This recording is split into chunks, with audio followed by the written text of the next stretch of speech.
ఇక మార్కాపురంలో నివాసం ఉంటున్నాం మేము. మా దగ్గరికి నాకు 1325, 1326 సర్వే నెంబర్లలో భూమి ఉంది. ఆ భూమిలో రోడ్డు వేసుకుంటాము, 1326లో రోడ్డు వేసుకుంటాము అని చెప్పేసి భ్రమరా వెంచర్ వాళ్ళు వచ్చారు నా దగ్గరికి. వస్తే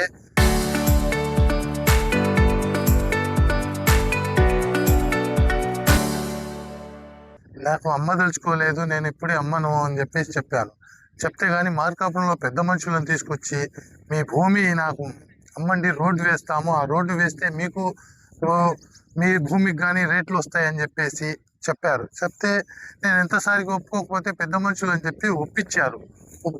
ఒప్పించినప్పుడే నేను ఆ పెద్ద మనుషుల ముందే చెప్పాను, అయ్యా నాకు కానీ రోడ్డు ఉండాలా, నేను అమ్మిన వాళ్ళకి కానీ రోడ్డు ఉండాలా అంటే అసలు మేము మెయిన్ రోడ్డే వేసేసి మున్సిపాలిటీకే రిజిస్ట్రేషన్ చేస్తాము అని చెప్పారు.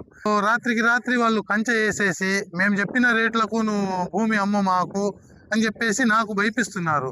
ఇక్కడ విఠల్ అనే చెప్పేసి శ్రీనివాసు వాళ్ళందరూ 10 మందిని వెంచర్లు పెట్టేసి మేము అక్కడికి మా పొలంలో మాకు వెళ్లకుండా చేస్తున్నారు. ముందేమో స్థలం అమ్మ అని చెప్పేసి కాళ్ళు పట్టుకున్నట్టు వచ్చేసారు, ఇప్పుడేమో జుట్టు పట్టుకుంటున్నారు. ఇప్పుడు నా స్థలంలో నేను వెళ్ళడానికి వాళ్ళ పర్మిషన్ తీసుకోవాలంట. ఇది ఎంతవరకు న్యాయమో? మేము పుట్టి పెరిగి మార్కాపురంలో ఉన్నాం.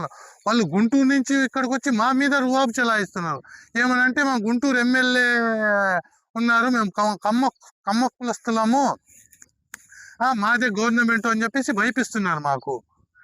మొన్న అయితే కొంచెం కంచె వేసేటప్పుడు నేను అడిగితే వేయండి, ఎవరేం చూస్తారు, ఎవరేం పీక్కుంటారు, పీక్కోమని చెప్పండి అని చెప్పేసి ఆ విఠల్ అనే అతను వచ్చేసి దౌర్జన్యంగా మాట్లాడుతున్నాడు.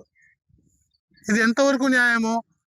ఇదే విషయంపై రాష్ట్ర సీఎం గారు నారా లోకేష్ గారు మాకు న్యాయం చేయాల్సిందిగా కోరుతున్నానండి.